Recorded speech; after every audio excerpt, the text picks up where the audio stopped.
Morning students. आज हम रुद्धोष्म जो गैस का रुद्धोष्म परिवर्तन है और आदर्श गैस के लिए रुद्धोष्म प्रसार के बारे में अध्ययन करेंगे, यानी एडियाबैटिक चेन रुद्धोष्म प्रसार और यानी adiabatic expansion of an ideal gas, उसके बारे में पढ़ेंगे। तो एडियाबैटिक चेन क्या होता है? जब यदि कोई ऊष्मागतिक तंत्र है उसमें परिवर्तन इस दशा में होता है, यानी जब कोई भी थर्मोडायनेमिक सिस्टम है उसमें अगर चेंज इस दशा में होता है कि जो सिस्टम और जो बाहरी वातावरण है, यानी जो एक्सटर्नल एटमॉस्फेयर है, उसके बीच अगर ऊष्मा का आदान प्रदान नहीं हो तो वह परिवर्तन रुद्धोष्म परिवर्तन कहलाता है। यानी क्या होता है रुद्धोष्म परिवर्तन? यदि कोई भी ऊष्मागतिक तंत्र है और जो बाहरी वातावरण है उसके बीच अगर ऊष्मा का आदान प्रदान नहीं होता है तो रुद्धोष्म परिवर्तन होता है। लेकिन यह देखा गया है कि इसके लिए ये शर्त है कि जो तंत्र है, ऊष्मागतिक तंत्र है, वो बाहरी वातावरण से पूर्णतः परफेक्टली ऊष्मारोधित होना चाहिए, परफेक्टली इंसुलेटेड होना चाहिए। लेकिन ऐसा संभव नहीं है, क्योंकि प्रकृति में कोई भी पदार्थ है या कोई भी मैटर है वो पूर्णतः यानी परफेक्टली इंसुलेटेड नहीं हो सकता है, पूर्णतः ऊष्मारोधित नहीं होता है। तो इसके लिए यह केवल तभी संभव है यदि परिवर्तन बहुत ही जल्दी किया जाए, यानी जो एक्सचेंज है वो इतना जल्दी किया जाए ऊष्मा को आदान प्रदान करने का समय ही नहीं मिले, तो फिर वो रुद्धोष्म यानी परिवर्तन संभव है। ऐसी स्थिति में ही परिवर्तन संभव है यदि मतलब जो ऊष्मा का आदान प्रदान होने में बिल्कुल समय ही नहीं लगेगा, तो फिर वो उसको हम एक आदर्श रुद्धोष्म परिवर्तन मान सकते हैं। तो इसके लिए यदि कोई भी गैस है उसका बहुत शीघ्रता से संपीड़न किया जाए, कंप्रेस किया जाए गैस को, तो उस पर जो किया गया कार्य है वो उसकी आंतरिक ऊर्जा में जो इंटरनल एनर्जी है उसमें वृद्धि कर देता है, जिससे उसका ताप बढ़ जाता है। एक तो ये स्थिति हो सकती है यानी बहुत जल्दी उसको कंप्रेस कर दिया तो उसके ऊपर जो किया गया वर्क है वो उसकी इंटरनल एनर्जी को बढ़ा देता है, जिससे उसकी टेम्परेचर में वृद्धि हो जाती है। इसके अलावा यदि गैस का एक्सपेंशन किया जाए, यानी गैस को प्रसारित होने दिया जाए, तो क्या होगा? तो उसको जो प्रसारित होने दिया जाएगा तो उसके जो बाहरी जो वातावरण है, एटमॉस्फेयर है, उसके जो कार्य किया जाएगा तो उससे की जो इंटरनल एनर्जी है उसमें कमी हो जाएगी, क्योंकि उसको एक्सपेंशन कर रहे हैं तो जो एटमॉस्फेयर के विरुद्ध जो वर्क करेंगे तो उससे उसकी जो इंटरनल एनर्जी है उसमें कमी हो जाएगी, उसका जो टेम्परेचर है वो गिर जाएगा, यानी ताप में कमी हो जाएगी। तो यही एग्जाम्पल के तौर पर देखें तो यही कारण है, जैसे मोटर कार होती है उनके टायर के जो बाल को खोल दिया जाता है तो गैस जैसे ही वातावरण में तेजी से प्रसारित होती है तो उसका टेम्परेचर कम हो जाता है और टायर है वो ठंडा हो जाता है। तो आज हमने जो एडियाबैटिक चेंज है उसके बारे में पढ़ा है। तो ये यही होता है, केवल यदि जो सिस्टम है और एटमॉस्फेयर है उसके बीच अगर ऊष्मा का आदान प्रदान नहीं होता है तो वही एक रुद्धोष्म परिवर्तन होता है। अब हम आदर्श गैस के लिए रुद्धोष्म जो दाब और आयतन है उसके बीच में रुद्धोष्म संबंध निकालेंगे, यानी एडियाबैटिक रिलेशन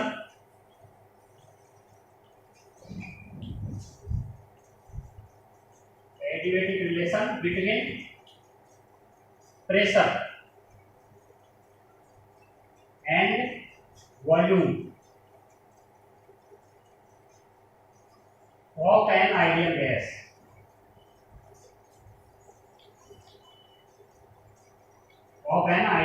एक आदर्श गैस के लिए रुद्धोष्म दाब और आयतन के बीच रुद्धोष्म संबंध क्या आता है, इसका डेरिवेशन निकालेंगे हम यहाँ।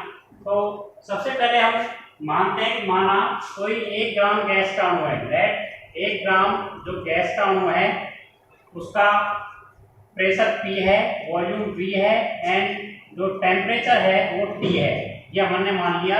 अब माना कि इस गैस का प्रसार होने देते हैं, रुद्धोष्म प्रसार होता है इस गैस का।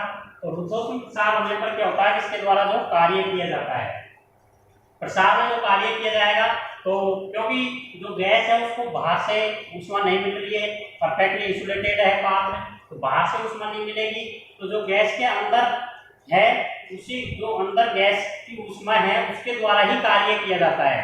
तो जो उसके द्वारा ही कार्य किया जाएगा तो फिर क्या होगा? इसकी जो इंटरनल एनर्जी है उसमें कमी हो जाएगी और इसका ताप गिर जाएगा।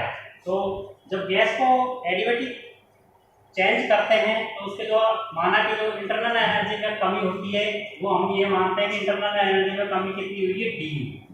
इंटरनल एनर्जी में कितनी कमी हो गई, उसका टेम्परेचर गिरने पर डी हो गई।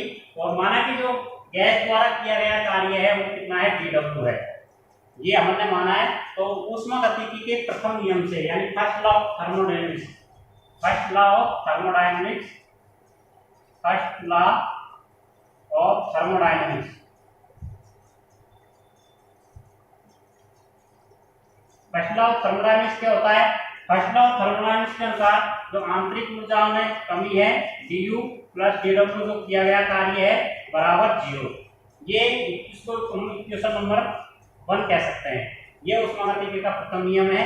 अब हम ये मानते हैं कि जो गैस है उसको जो एक्सपेंस होने दे रहे हैं, उसका प्रसार होने दे रहे हैं, तो माना कि उसका आयतन में आयतन कितना बढ़ जाता है, v से कितना हो जाता है, v प्लस dv हो जाता है। उसका जो वॉल्यूम है उसको प्रसारित होने पर गैस का वॉल्यूम v से v प्लस dv हो जाता है, तथा उसके जो इंटरनल एनर्जी में कमी हुई उसके कारण उसका टेम्परेचर में कमी हुई है। तो टेम्परेचर में माना कितनी हुई है, T से T माइनस dt, ये उसके टेम्परेचर में माना की कमी हो गई है, T से T माइनस dt हो गई है। तो गैस द्वारा किया गया कार्य, तो गैस द्वारा किया गया कार्य dw क्या होगा, pdv, कार्य बराबर क्या होता है pv। तो अगर कार्य की एक छोटा सा भाग dw डिफरेंशियल फॉर्म में लिखेंगे तो dw बराबर क्या होगा, pdv। या इसको हम इस रूप में भी लिख सकते हैं, dw बराबर pdv बटे j। यहाँ j क्या होता है, ऊष्मा का यांत्रिक तुल्यांक है। क्या होता है, ऊष्मा का यांत्रिक तुल्यांक होता है जी, ऊष्मा का मैकेनिक कांस्टेंट, यांत्रिक तुल्यांक, ऊष्मा का यांत्रिक तुल्यांक है। तो हमने जो कार्य है वो आ गया। अब माना कि हम ये मानते हैं कि आगे गैस को इसके द्वारा किया गया कार्य आ गया, आगे हम देखते हैं कि जो गैस है उसके द्वारा जो कार्य करते हैं वो किस तरह से होता है। कि आगे जो माना कि 1 ग्राम गैस का अणु था, 1 ग्राम गैस का अणु है, इसको एक्सपेंशन होने देते हैं तो जो इसकी आंतरिक ऊर्जा में कमी आती है, तो du इसकी आंतरिक ऊर्जा में कमी आ रही है। अब माना कि इसका ताप में कमी कितनी आ गई, dt कमी हो गया। तो गैस के जो आंतरिक ऊर्जा में जो किया गया कार्य वो इंटरनल एनर्जी करेगी। तो गैस की जो ऊष्मा, कितनी ऊष्मा उसमें खर्च हुई है एनर्जी, तो वो Cv होगी। कितनी ऊर्जा होगी, Cv, जहाँ Cv क्या होता है, आणविक विशिष्ट ऊष्मा होती है स्थिर वॉल्यूम पर आणविक विशिष्ट ऊष्मा है। तो Cv बराबर क्या हो गया, Cv बराबर j dt, जो आंतरिक ऊष्मा है वो Cv है, तो जो इंटरनल एनर्जी है वो कितनी हो गई, du बराबर Cv dt। जैसा कि हमने पहले ही पढ़ चुके थे इसके बारे में, जो इंटरनल एनर्जी है वो कितनी हो गई, Cv dt।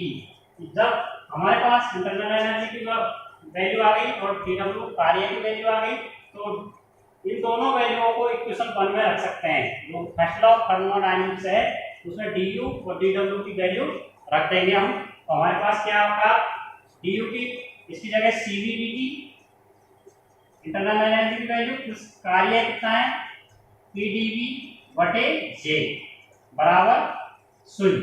ये हम लिख सकते हैं। इससे आगे हम देखते हैं अलग अलग वैल्यू के बारे में पढ़ेंगे हम। आगे हमने क्या पढ़ा है कि जैसे हमने पहले पढ़ा है कि जो मेयर सूत्र होता है, पहले तो एक ग्राम अणु के लिए गैस का अवस्था समीकरण, स्टेट इक्वेशन क्या होती है, स्टेट इक्वेशन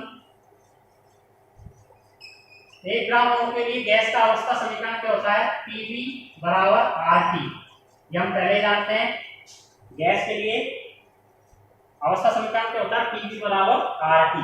अब हम इसको इसका डिफरेंशियल फॉर्म में लिख सकते हैं इसको, यानी इसका डिफरेंशियल अवकलन करने पर तो कैसे लिखेंगे, pdv एक बार इसका अवकलन प्लस vdp बराबर r एक कांस्टेंट होता है और dt, r एक कांस्टेंट है इसलिए इसको dt लिख दिया। इससे हम dt की वैल्यू निकालेंगे तो r इसके नीचे आ जाएगा, तो dt बराबर क्या लिख सकते हैं हम, pdv प्लस vdp बटे r। ये इसकी वैल्यू आ गई dt की, जो टेम्परेचर में कमी है उसको निकालेंगे तो इसको हम इक्वेशन, अगला इक्वेशन डाल सकते हैं, जैसे इसको इक्वेशन नंबर 3 डाल सकते हैं। तो यहाँ से जो dt की वैल्यू है जो इसमें Cv dt है इस वाले इक्वेशन में रखेंगे इसमें, तो रखते हैं तो क्या आ रहा हमारा PdV प्लस VdP बटे R।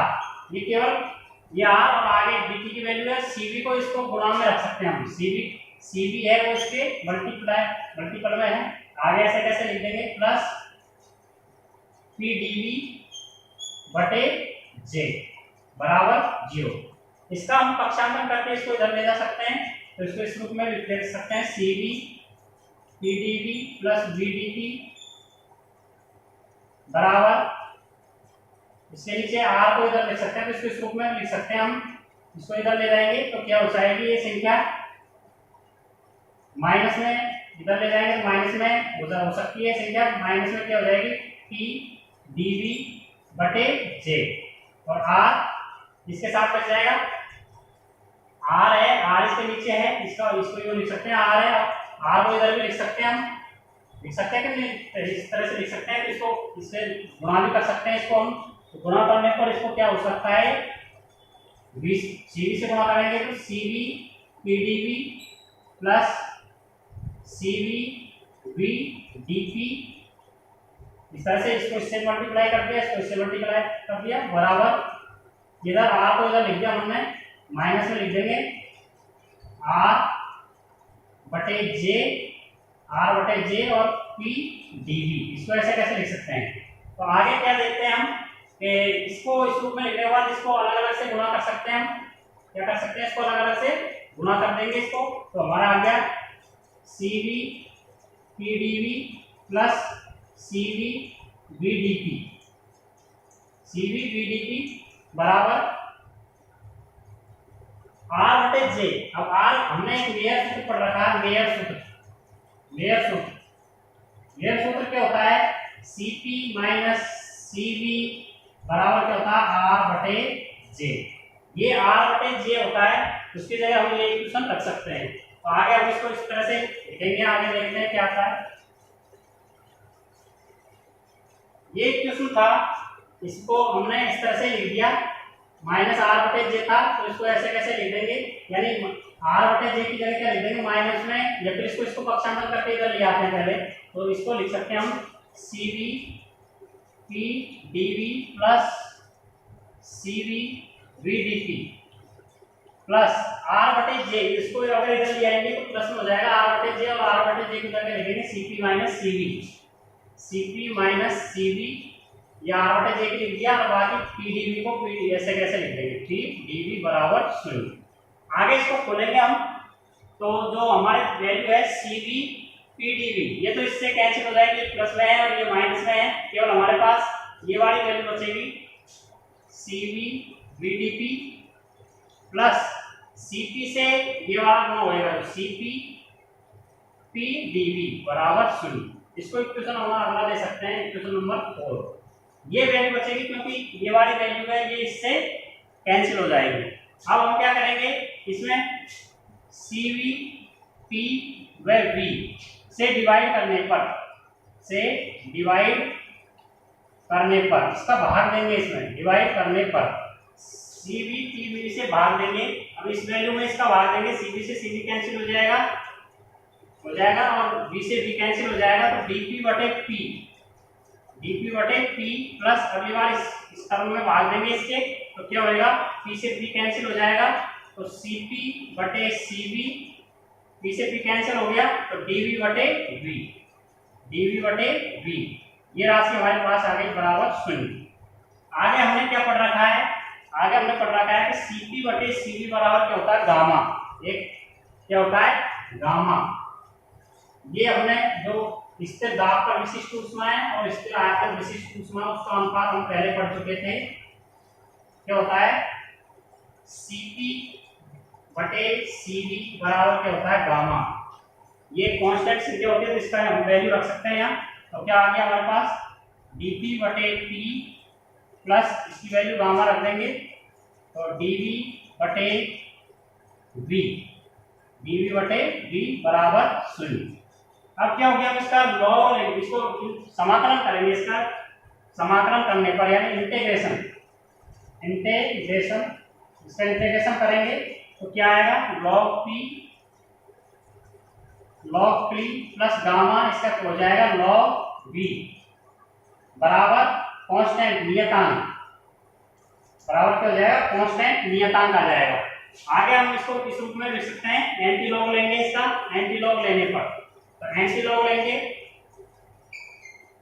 एंटी लॉग लेने पर तो एंटी लॉग लेंगे इसका तो क्या हो जाएगा log P plus log gamma है तो बी की पावर में आ जाएगा गामा, तो गामा आ गया एंटी लॉग लॉग बी बराबर कांस्टेंट है नियतांक, बराबर क्या हो गया नियतांक।